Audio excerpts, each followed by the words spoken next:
Inaasahang may ikalawang landfall ang Bagyong Tino sa Cebu ngayong umaga ayon sa Pag-asa. Matapos itong tumama sa Silago, Southern Leyte. Samantala, naramdaman din ang hagupit ng bagyo sa Surigao City. Live mula sa Surigao City, may unang balita si James Paulo Yap ng GMA Regional TV. James!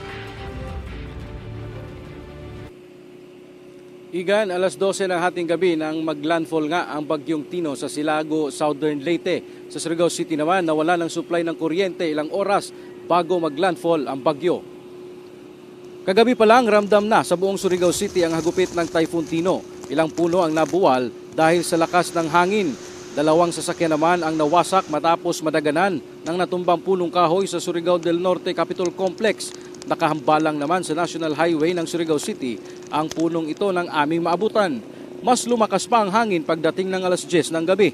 Halos liparin na ang bubong ng covered court sa Surigao City West City Central School na nagsisilbing evacuation center para sa mahigit 100 na pamilya mula sa Barangay San Juan sa Surigao City.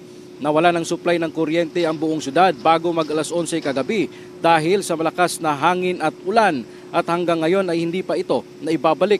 Ayon sa CDRRMO Surigao City, wala pang naiuulat sa kanila na mga pinsala dulot ng Bagyong Tino at nagpapatuloy pa rin daw ang kanilang post-disaster assessment.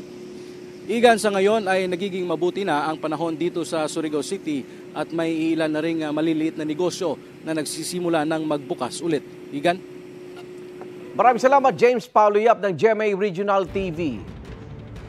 Igan, mauna ka sa mga balita, mag-subscribe na sa GMA Integrated News sa YouTube para sa iba't ibang ulat sa ating bansa.